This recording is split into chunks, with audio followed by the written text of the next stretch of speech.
میں نے پہلے بھی کئی دفعہ یہ چیز عرض کی تھی کہ قرآن حکیم میں منافقین کو بھی جو خطاب ہوا ہے نا بعض جگہوں پر، وہ یا ایھا الذین آمنو کے ساتھ ہوا ہے. پھر ہم اس کا ترجمہ کرتے وقت حالات و واقعات اور کانٹیکسٹ کی روشنی میں اس کو یوں پھر ترجمہ کر دیتے ہیں کہ اے وہ لوگو جو ایمان کے دعوے دار ہو. ظاہر ہے کہ کامل الایمان مومنین کو تو یہ خطاب نہیں ہو رہا، یا بعد میں آنے والے نسلی مسلمان جو عقیدے میں کمزوریوں کا شکار ہیں، وہ بھی ایک دعوے دار ہی ہے نا. تو اس کے ثبوت میں کئی ایک آیات ہیں، ان میں سے ایک آیت یہ بھی ہے سورۃ النساء کی آیت نمبر 136. آپ ذرا اس کے الفاظ کے اوپر غور کریں تو ظاہر ہے کہ یہ کامل الایمان مومنین سے یہ بات نہیں کی جا سکتی. کامل الایمان مومنین تو پہلے ہی سر تسلیم خم کیے ہوئے ہیں. یہ جو کمزور عقیدے والے مسلمان ہیں، یا وہ لوگ جو اوپر سے مسلمان ہیں اندر سے منافقین ہیں اور ان پہ اسلام کی سچائی کھل چکی ہے، اس کے باوجود دنیاوی منفعت کی خاطر وہ سامنے نہیں آنا چاہتے اور ڈرتے ہیں پبلک پریشر کی وجہ سے، انہی کو اس طریقے سے خطاب کیا جا سکتا ہے. منافق کا جو ورڈ ہے یہ نفق سے نکلا ہے، اور نفق عربی میں کہتے ہیں سرنگ کو، ٹنل کو. ریل گاڑی کی سرنگ تو ہم نے یہاں دیکھی ہیں، عرب ملکوں میں تو یہاں پہ بھی ابھی بعض جگہ پر کوہاٹ کے پاس ایک ٹنل بنی ہے جو روڈ والے راستے میں. اسی طریقے سے بعض جانور ہیں وہ ٹنل کھودتے ہیں زمین کے اندر، خرگوش ہیں، چوہے ہیں، تاکہ اگر ایک سوراخ کی طرف سے کوئی جانور ان کو شکار کرنے کے لیے آئے تو وہ دوسرے سے نکل جائے. ایسکیپ روٹ ان کے پاس موجود ہوتا ہے. منافق کو منافق اس لیے کہا جاتا ہے کہ اس کے بھی دو رخ ہوتے ہیں، جیسے ایک سرنگ کے دو رخ ہیں. ایک رخ اس کا وہ ہوتا ہے جو مسلمانوں کی طرف ہوتا ہے، ان کو خوش کرتا رہتا ہے ہر وقت. ان کو کہیں پہ اگر پتہ چل جائے یا کہیں پہ خدشہ ہو کہ یہ دو نمبری کر رہا ہے، یہ اندر سے ٹھیک نہیں ہے، تو اس کی وہ چاپلوسی شروع کر دے گا. اور دوسرا رخ اس کا ہوتا ہے کافروں کی طرف، جہاں وہ ان کو تسلی دیتا ہے کہ بھی میں تمہارے ساتھ ہوں، کچھ حالات و واقعات ہیں، کل کو برا وقت آیا تو ہم آپ کے ساتھ کھڑے ہوں گے.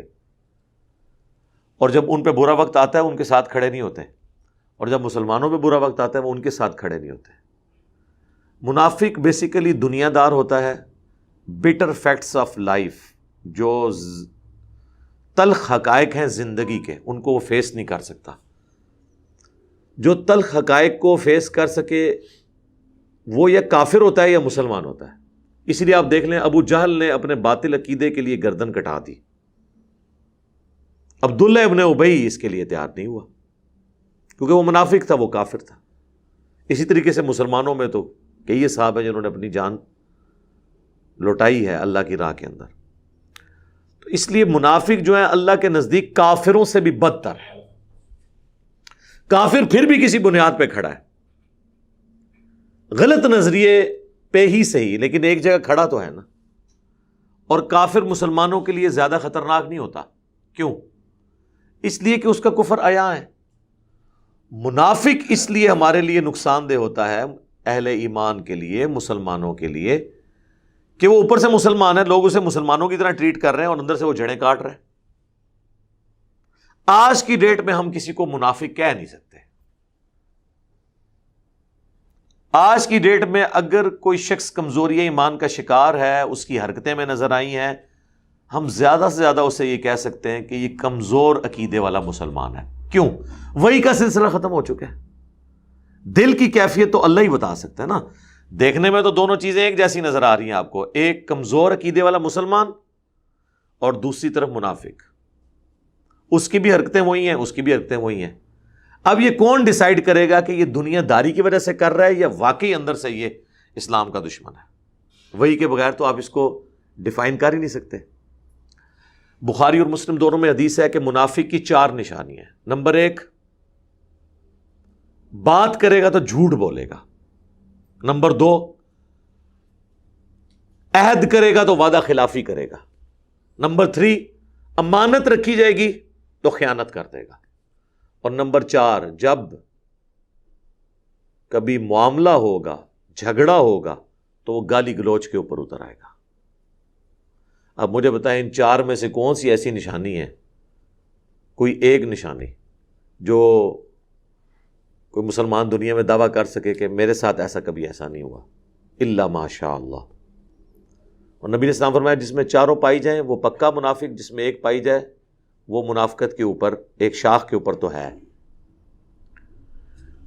بات کرے جھوٹ بولے.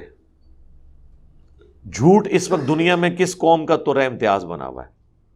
وعدہ کرے، وعدہ خلافی کرے. وعدہ خلافی کس قوم کا ترہ امتیاز بنا ہوا ہے؟ امانت رکھی جائے خیانت کرتے. ہمارے جو حکمران ہیں یہ جب حلف اٹھاتے ہیں میں آئین پاکستان کا وفادار رہوں گا، اور سارے فراڈ یہ لوگ کر رہے ہوتے ہیں، چاہے وہ پولیٹیکل لیڈرز ہوں چاہے وہ ریاستی اداروں کے لوگ ہوں، آئین کے ساتھ غداری کرتے ہیں. تو امانت رکھی جی خیانت کر دی. اور جب جھگڑا ہو تو گالی گلوچ پہ اترے. تو گالی گلوچ تو تکیہ کلام بنا ہوا ہے. لیکن ہم ان سب لوگوں کو منافق نہیں کہتے، ہم کہتے ہیں کہ یہ عملاً منافق ہیں. عقیدے میں ہمارا حسن ظن ہے کہ مسلمان ہی ہوں گے، اعمال ان کے منافقین والے ہیں. لیکن ہم انہیں منافق نہیں کہیں گے. یہ ان کو کہا جاتا ہے، اس کی ٹرم جو ڈیوائز کی جاتی ہے وہ ہے عملی منافق، اور دوسرا ہوتا ہے اعتقادی منافق. اعتقادی منافق نبی علیہ السلام کے زمانے میں تھے، جو وحی کے ذریعے بتا دیا گیا، عبداللہ ابن ابی یا اس کے ساتھی. آج تو ہم کسی کو نہیں کہہ سکتے کہ یہ منافق ہے. ہاں عملاً کہہ سکتے ہیں کہ یہ عملاً نفاق والا ایٹیچیوڈ اس میں پایا جاتا ہے. ہو سکتا ہے عقیدے میں بھی کئی ہمارے ساتھ منافقین ہوں، ہمیں پتہ نہیں ہے. کئی امام مسجد اور خطیب اور مفتیاء پاکستان میں نہیں پکڑے گئے جن کے ختنے بھی نہیں ہوئے تھے، وہ را کے ایجنٹ تھے. ان کی خاطر تو کتنے لوگوں نے عوام الناس سے جھگڑے بھی کیے ہوں گے مفتی صاحب کی عزت افزائی کے لیے کہ جی آپ کو مفتی صاحب سے بات کرنے کی تمیز نہیں ہے. اور پتہ یہ بعد میں چلا کہ مفتی صاحب کے تو ختنے ہی نہیں ہوئے. یعنی وہ ہندو تھے، مسلمان بنے ہوئے تھے اوپر سے. تو وہ آج کی ڈیٹ میں جب تک ایون ختنے بھی چیک ہو جائیں پھر بھی وہ کنفرم نہیں ہے، ختنے کرا کے بھی آ سکتا ہے کوئی ایجنٹ. تو آج کی ڈیٹ میں آپ یہی کہیں گے کہ عملاً منافق ہے. یہ اعتقاداً تو ہم نہیں کہہ سکتے. عملاً تو مسلمان بھی کافر بھی ہو سکتا ہے. ایک عملی کافر ہے، ایک اعتقادی کافر ہے. اعتقادی کافر جس طرح ہم کہتے ہیں ہندو ہیں، عیسائی ہیں، بدھسٹ ہیں، یہودی ہیں، یہ سب. لیکن عملاً کافر تو قرآن حکیم میں اللہ تعالیٰ نے فرمایا وَأَقِيمُوا الصَّلَاةَ وَلَا تَكُونُوا مِنَ الْمُشْرِكِينَ، اور نماز کو قائم رکھو اور مشرکین میں شامل نہ ہو جانا. اور صحیح مسلم میں 246 نمبر حدیث ہے، بندے کے کفر اور ایمان، شرک اور ایمان کے درمیان فرق نماز ہے. جو نماز نہیں پڑھتا وہ عملاً کافر ہے. کیوں؟ اس کا عمل کافروں والا ہے. وہ کافر ہوتا ہے جو نماز نہیں پڑھتا. مسلمان تو نماز نہیں چھوڑتا. جامعہ ترمذی میں شقیق تابعی کا قول ہے کہ صحابہ اکرام علیہم رضوان تارک الصلاح کے علاوہ کسی کی تکفیر نہیں کرتے تھے. جو نماز نہیں پڑھتا تھا اسے وہ کافر سمجھتے تھے. یہ کتنا سینسٹیو ایشو ہے. لیکن آج کی ڈیٹ میں جو کلمہ پڑھ رہا ہے اب ہم اسے کافر نہیں کہہ سکتے چاہے وہ نماز نہ بھی پڑھتا ہو. ہم یہی کہیں گے سستی کی وجہ سے نہیں کر رہا. اب اللہ کی مرضی اسے معاف کرے یا نہ کرے یہ تو اللہ کی مرضی ہے، ہم تو نہیں ڈیسائیڈ کر سکتے آخرت کا معاملہ. لیکن اسے بتائیں گے بھائی عملاً تم کافر ہو، تمہارا عمل کفر والا ہے. اللہ کی مرضی کسی کو چھوڑ دے کسی کو پکڑ لے، وہ اللہ کی مرضی ہے. خیر یہ پیورلی ٹیکنیکل بحث ہیں. علماء عرب نے تو فتویٰ دیا ہے کہ جو بندہ سرے سے نماز نہیں پڑھتا وہ دار اسلام سے خارج ہے.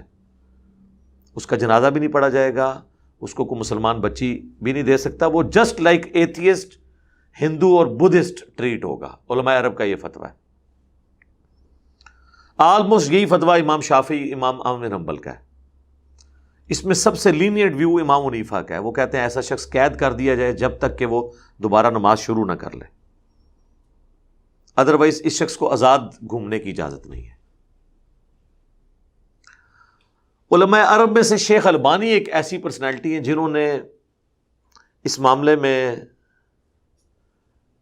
بخاری اور مسلم کی ایک حدیث کا سہارا لیا ہے کہ نبی علیہ السلام فرماتے ہیں کہ میں جب آخری دفعہ جہنم کی طرف جاؤں گا، بلکہ آخری بھی نہیں، یہ سیکنڈ لاسٹ ٹائم ہوگا، تو بڑی اللہ تعالیٰ حکم دے گا کہ جس کے دل میں رائی کے دانے کے برابر ایمان ہے اور اس نے زندگی میں صرف ایک ہی دفعہ پڑھا ہوا ہے لا الہ الا اللہ محمد رسول اللہ، اور اس کے علاوہ اس کے پلے کوئی نیکی نہیں ہے، اس کو بھی میں جہنم سے نکال کے جنت کی طرف لے جاؤں۔ اب یہ حدیث بخاری مسلم دونوں میں ہے، تو شیخ البانی کا موقف اس حدیث کی بنیاد پہ یہ ہے کہ اگر کوئی شخص صرف کلمہ پڑھتا ہے اور اس کے پلے اس کے علاوہ کوئی نیکی نہیں، یعنی نہ اس نے نماز کبھی پڑھی، نہ کبھی روزہ رکھا، نہ کوئی اور نیکی کا کام، الٹیمیٹلی وہ بھی جہنم سے نکال دیا جائے گا کلمے کی برکت سے۔ اور وہ اس حدیث کی بنیاد پہ یہ سمجھتے ہیں کہ ہمیں تارک الصلاح کو کافر نہیں کہنا چاہیے، باقی ہر طرح کی سرزنش اس کے اوپر کریں، لیکن جب وہ کلمہ گو ہے نا تو کلمے کا احترام کریں۔ اس کو سپورٹیو وہ حدیث بطاقہ بھی ہے نا، کاغذ کے پرزے والی حدیث، بطاقہ عربی میں کہتے ہیں کاغذ کا ٹکڑا، جو جامعہ ترمذی میں حدیث ہے کہ قیامت والے دن ایک شخص کے 99 دفاتر گناہوں کے کھولے جائیں گے اور دوسری طرف اس کے پلڑے میں صرف ایک کاغذ کا ٹکڑا رکھا جائے گا جس پہ لا الہ الا اللہ محمد رسول اللہ لکھا ہوگا، اور وہ شخص حیران ہو رہا ہوگا کہ میرے اتنے گناہوں کے سامنے یہ ایک پرزہ کیا کر سکتا ہے، تو وہ کلمے والا پلڑا بھاری ہو جائے گا، اسے جنت کا حکم سنا دیا جائے گا۔ لیکن وہ ایک ہی شخص ہوگا جس کو نبی علیہ السلام نے رپورٹ کیا۔ آپ نے یہ نہیں کہا کہ جتنے بے نمازی ہیں ان کے لیے کاغذ کے ٹکڑے وہاں پہ تیار ہیں، کام چک کے رکھو، نہ۔ اس طریقے سے بخاری مسلم میں جو حدیث ہے کہ ایک بدکار عورت تھی، اس نے اپنے چمڑے کے موزے میں ایک پیاسے کتے کو پانی پلا دیا تو اللہ تعالیٰ نے اسے بخش دیا۔ تو اس کا یہ قطعاً مقصد نہیں کہ حضور یہ کہہ رہے ہیں کہ بدکار عورتیں جو ہیں وہ ہفتے میں ایک دفعہ کتوں کو پانی پلا لیا کریں، ورنہ دوسری تو وہ بھی حدیث ہے بخاری و مسلم دونوں میں کہ ایک نیک عورت تھی، اس نے ایک بلی قید کی اور وہ بھوکی پیاسی مر گئی، نبی علیہ السلام فرمایا اس کی وجہ سے وہ جہنم میں ہے۔